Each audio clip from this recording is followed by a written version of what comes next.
Hello and welcome to Profiles in Risk. This is your host, Tony Cañas. And today I have with me Charles Merritt, co-founder and CEO of Buddy. Charles, thank you for joining me today. How's it going? It's going well, Tony. Thanks for having me here. Awesome. And just before we started recording, I was asking Charles how we connected originally, since my memory is awful. And a lot of the people I've had recently, I connected with at ITC 2021. So basically, I'm like, how did we connect? Did we meet at ITC? And then he reminded me that we were both not allowed into one of the events Right. because we had a backpack. Because I'm a giant nerd and I always have my backpack with me. I won't call you a giant nerd, but I'm not a small one. That's for sure. Because of having a backpack, they wouldn't let us into one of the DJ events at one of the pools. So anyway, great memories from ITC 2021. Charles, we always give the guest the chance to give the elevator pitch. So what is Buddy? Yeah. So Buddy is the insurance gateway for people who build software. To dig in one layer deeper, we give the product teams and developers who are being tasked with integrating all of this new insurance goodness that's coming at them, via API or the digital distribution technologies. There are teams on the other side of that who have to integrate them and implement them inside of an application, whether that's a booking platform, a fintech app, or just inside of a website as a sort of standalone offering. And what we realized is that those are decisions that are being made with the technology inextricably linked to the underlying insurance product. And it was our sort of insight that the product teams and developers who are pulling those insurance products in should really have the ability to control and manage whatever insurance they want in that single technology connection without having to integrate 30 different insurance APIs or without having to fully build in an integration with a single product that they may then want to change, and maybe it takes 3 months to integrate, 3 months to disintegrate, 3 months to integrate a new product, and pretty soon your entire year has been eaten up on that particular product. And so we realized that if we could build a single embed technology and our underlying engine that can ingest any type of insurance product and serve it up in that gateway, that we could really help accelerate the adoption of a lot of these new digitally distributed insurance products. And we could also expand the universe of available risk by making it way easier to implement insurance on that platform side. Okay. So I think I understood about a third of that. So when we started recording this podcast several years ago, very often we would chat with an insurtech, and they would mention a carrier API, and we basically immediately knew who they were talking about, because basically it was Hiscox US, and nobody else already had, no other carrier had APIs ready to go, and that has improved dramatically based on what I hear from the insurtechs. Right now, many carriers have APIs now. They might not be perfect, they might not be complete, they might, right, but everybody's working on it, and many carriers have some level of API access. But and Tony, there are also a number of really great insurtechs who are helping the carriers make this leap, right? Mm-hmm. And I think that that's also another important part of the ecosystem, which is that carriers may want to contract with a technology partner to make that transition. And I'm guessing that, actually, no, I don't know for a fact. I would not be surprised if some carriers are trying to do it in house, because that's the way we do it, right? There's definitely both out there. Okay. So what I'm trying to get my head around. Okay, so we've we've got the API, right? Whatever carrier I'm with, we've got the API. Why do we need Buddy? I Yeah, thought the reason we built the API is to be able to interface directly with all distribution partners. that's right. And so if you think about it as an insurance product or an insurance carrier making their products compatible with a standard that software developers are used to, then you have solved that problem. If you think about the software developers who might have to implement more than one carrier connection, or who may want more flexibility in how they're building and say, in this one part of my application or my ecosystem, I need this product from this carrier. In another part, I need this product from that carrier. Or I need two versions of the same product. I don't want to have to implement each of those as individual technologies. And what we enable is that single container for all of that insurance goodness. And then we allow those platform side developers to say, this product goes here, this product goes here, this product goes here, without having to make those decisions individual build outs inside of their platforms. So by way of background, I started I started my career in the travel technology world, right? So I think about what it takes to bring in one travel insurance product into a booking flow. I think about the prioritization that's required, from a product perspective. I think about the business parameters that someone's trying to solve for by pulling that product in. And those can be really time-consuming discussions and decisions. And so if I have a generalized technology that makes it easy for me to drop an insurance product in or out, then we're separating the technology problem from the insurance decisions. And we're actually creating a world in which I have a one to any insurance product connection from that platform side. Okay. Okay. That makes much more sense. Okay. So if I have a distribution focused insurance insure tech agency, whatever there's 1,000 different versions of, right, how to distribute this. Yep. By partnering with Buddy, Mm-hmm. you can allow me easier access to all the products that I have access to. Correct. It's access and it's control, right? And so we recognize that as we talked about right off the top, right? All the carriers have different standards, they have different data structures and architectures, and so being able to translate those into a common standard makes it much easier to handle on the other side. So one of our distribution partners, they would implement the gateway, and they would say, okay, here's this product, this product, this product, and I'm working with a single way to interface with all of those products. Okay. So, how what does the onboarding look like, right? So a listener listens to this and says, oh, it's like, wow, this is exactly right. I didn't know I needed this, but this is gonna save me a ton of time in doing what I want to do. How does it work? How do you integrate with us? Yeah, so right now we are doing very sort of alpha stage onboarding. So if you are interested in using our technology, you can come to buddy.insure and contact us through that website. You can also email me directly at charles@iambuddy.com, and our onboarding team will work with you to develop the implementation plan.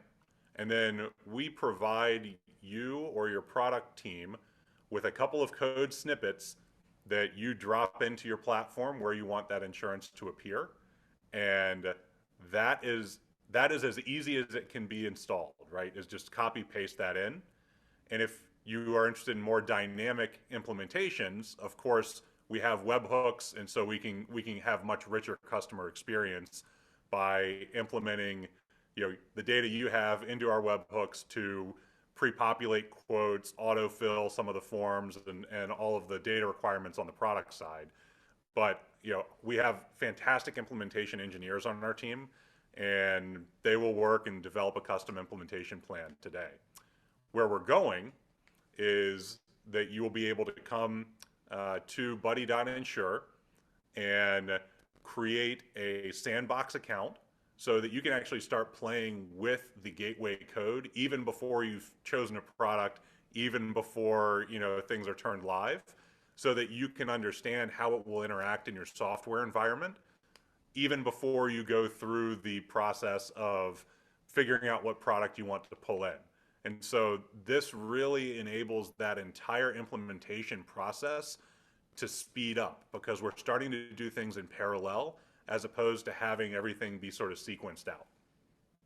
Makes perfect sense. And by the way, I've interviewed a couple of hundred insurtechs, and you guys are the first that have an actual snippet of code on the front page that they can copy and paste to get connected to you.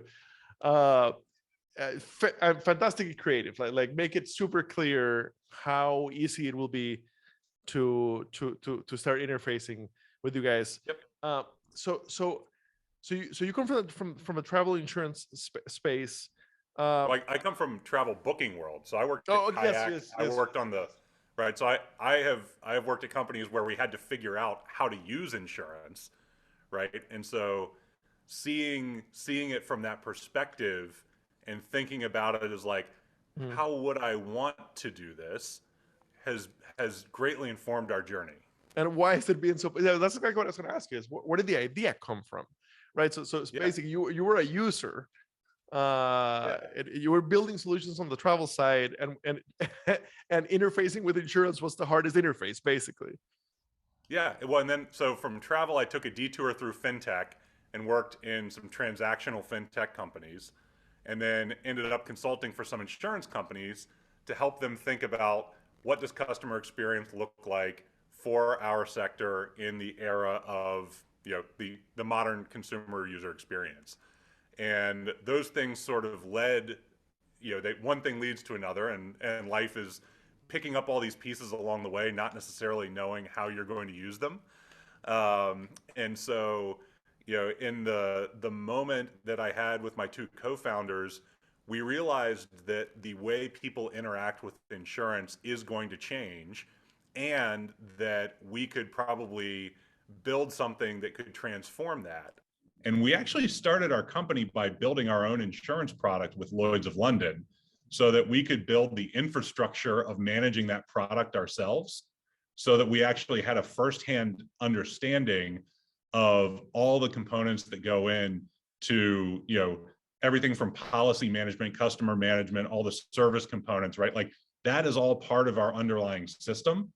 And what we found was that we put that product in the world, and we found people starting to ask us, hey, can my product work like that one does? And so that was really what happened in 2021 for us, is that people just kept asking, like, could you do this? Could you do this? And so at the end of the year, we said, okay, let's consolidate this. And actually the ITC where you and I met was when we first started testing this idea of the insurance gateway. And the response was good, and so now this is the business. So it's been a wild sort of linear wander, through time, picking up all these pieces and being here and realizing, okay, the massive amount of innovation and investment that is happening in the insurance world, that is going to continue to happen in the insurance world, is fantastic.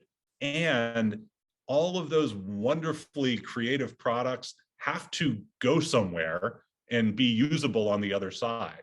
And so our goal is to create a common way to use all of the wonderful innovative goodness that's happening for folks who may not be insurance nerds. It makes perfect sense.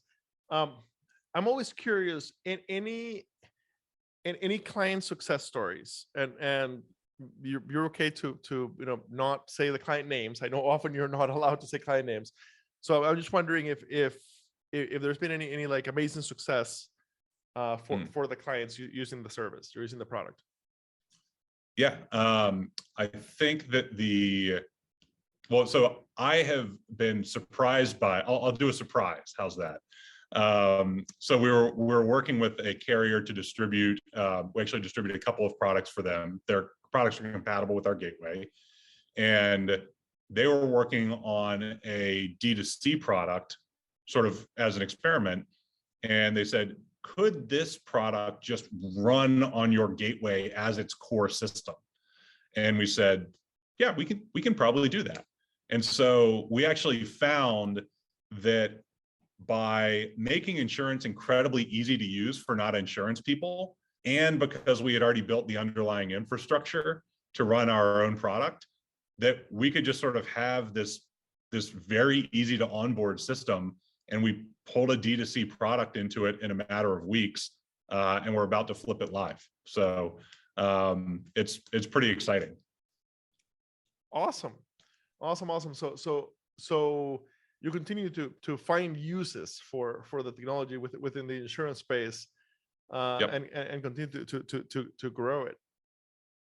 Fantastic. I look forward to see where it goes, because clearly the ideas keep coming as to how it can make a difference in insurance. By the way, I have got to say, I love how you speak about insurance. It is so it's so rare to hear a positive view of what we do. So thank you for that. Well, yeah. I mean, I think what I have.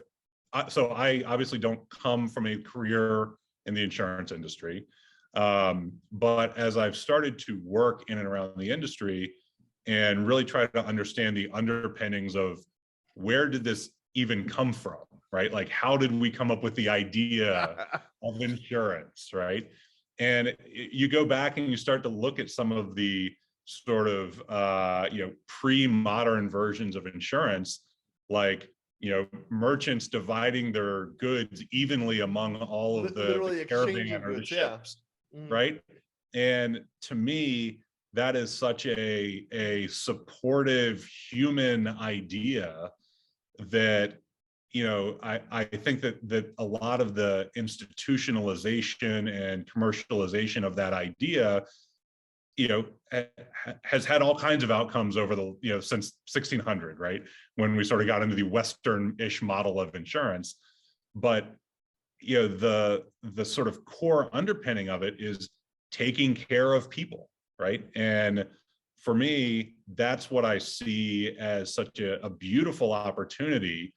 And when we think about our business and what we want to do in terms of making insurance usable for non-insurance people, right, for non-insurance nerds, we see that we can actually enable better awareness and better fitting of products to risks, and getting people what they need, where they need it, when they're ready to make those decisions. And so, I see that as a continuation of this idea of supporting people and helping them, achieve what they're trying to achieve in their lives with a little more connectivity and with a little more security and safety below it. I wish that every insurtech founder nerded out and learned the history of what we do, and you're absolutely right, and you're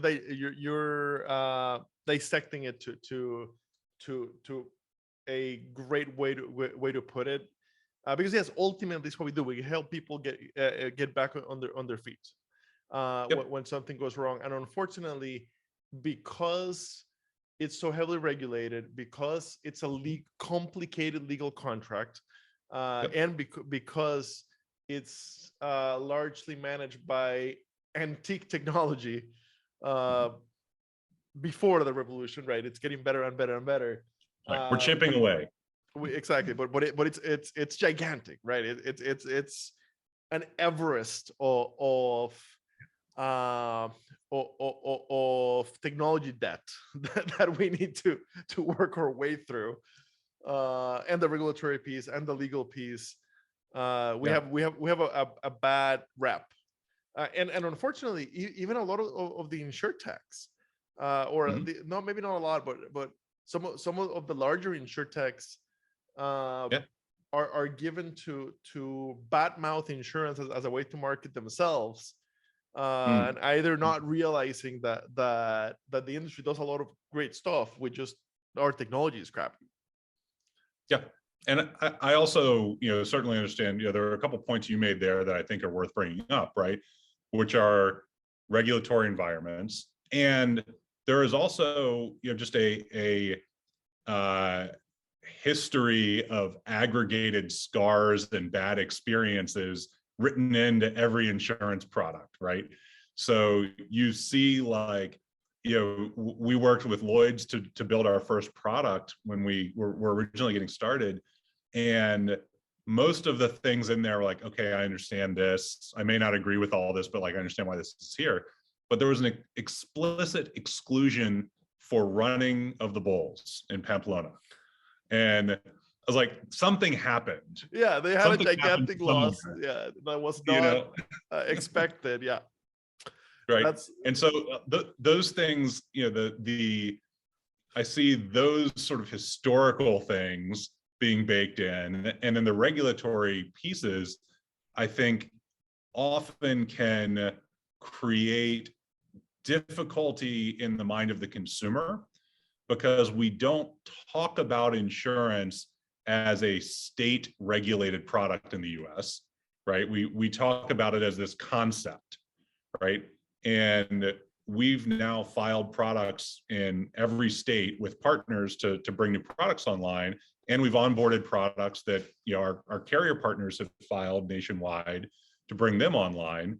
And we look at the state by state variation, and we think about, like, all right, well, no wonder if rates are 80% different from one state to another, and these exclusions apply in one state or not in another, right? It is a very difficult box from sort of a design thinking perspective, to have all of these various masters that you have to satisfy, have to take into account all of the scars of your particular organization, and then communicate something that is clear and honest to a consumer in a way that they can immediately understand all of that, and understand why when they call their aunt or their brother in another state, that person has a totally different experience with the same product, right? And like, that is a really difficult challenge. that psychologically, this is an incredibly